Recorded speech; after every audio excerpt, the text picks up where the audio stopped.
What's up, everyone? Welcome to the January 24th edition of FanDuel Tournament Plays presented by Prize Picks. I'm your host, Adam Scherer. You can find me on Twitter at ShipMyMoneyDFS.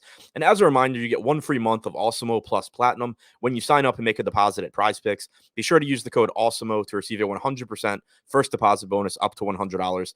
Today, we're going to take a look at 5 of the top tournament options on FanDuel for tonight's 4-game NBA slate. Even though there's only 4 games, there are a ton of moving parts tonight. A lot of players are questionable, so we're most likely going to have pretty significant changes between now and lock. As always, be sure to tune in to the Deeper Dive show from 5 Eastern to 6 Eastern and live before lock from 6 to 7 for more up-to-date information.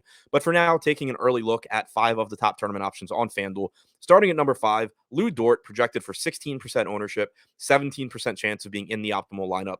He has small forward and shooting guard eligibility. He's only $5,000. Dort has only averaged 0.79 FanDuel points per minute this season. He's not the most exciting option, particularly when both of Shai Gilgeous-Alexander and Josh Giddey are available, but it is only a 4-game slate. He is likely to play 32 or 33 minutes, assuming that tonight's game against the Bulls is competitive. And you could potentially get a little bit more, depending on who's active for the Bulls. Maybe you see if Zach LaVine is in, maybe you see Dort play a little bit more just to defend LaVine. So 32, 33 minutes is my expectation. You certainly could get a little bit more, though. And he's just projected to go slightly under-owned. Number 4, Goga Bitadze, a $6,200 center, projected for 16% ownership with a 21% chance of being in the optimal lineup. Bitadze has averaged 1.06 FanDuel points per minute this season. He played about 35 minutes in Indiana's last game, and the Pacers are once again without Miles Turner and Domantas Sabonis for tonight's game, so you should see a lot of playing time for Bitadze as long as he can avoid foul trouble. They're going up against a Pelicans front court that typically gives 48 minutes to some combination of Jonas Valanciunas, Jackson Hayes, and Guillermo Hernan-Gomez, I should say. So there's no real legitimate threat, I don't think, of this game going small unless you get a really weird game flow or Bitadze really gets in foul trouble or something like that. I think you should expect 30 plus minutes from him, and it makes him look like a strong option. Number 3, Kevin Love, projected for 22% ownership with a 25% chance of being in the optimal lineup. He has power forward and center eligibility at $5,200. Love has averaged 1.21 FanDuel points per minute this season, and there are a couple of things that make Love a little bit more appealing tonight than he normally is. For one, Lauri Markkanen's out for the Cavs. I think on average, you're going to get about the same playing time for Love as you would if Markkanen were in. I think that most of Markkanen's minutes are going to be soaked up by a combination of Cedi Osman, Dean Wade, Isaac Okoro, just other wings that they can run out there.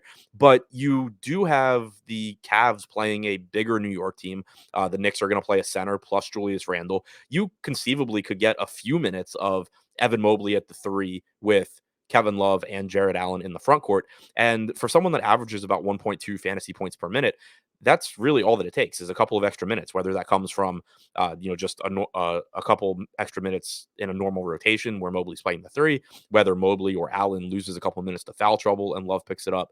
It's not going to take a lot for Love to exceed that price tag. One other thing to keep in mind is that Jared Allen was recently added to the injury report. He is now questionable. If he sits, Kevin Love's playing time becomes a lot more secure, but you're also going to see that ownership skyrocket. So that's one of the pieces of news that we'll have more to touch on later on the deeper dive and on live before lock. Number 2, sticking with the Cavs, Darius Garland, 35% projected ownership, but a 40% chance of being in the optimal lineup. Garland has averaged 1.04 FanDuel points per minute this season, but you see a bump in usage, assist percentage, and point per minute production when he plays without Ricky Rubio or Colin Sexton. That will be the case for the remainder of the season. You're also likely to get mid to upper 30s from Garland. Rajon Rondo, his backup, is questionable. If Rondo's back, I don't think it has a huge impact on Garland. I don't anticipate Rondo just taking 5 or 6 minutes off of Garland or anything like that. But if Rondo's out, it does at least slightly increase the chances that you're getting 37 or 38 minutes from Garland instead of, say, 35 or 36. And then number 1,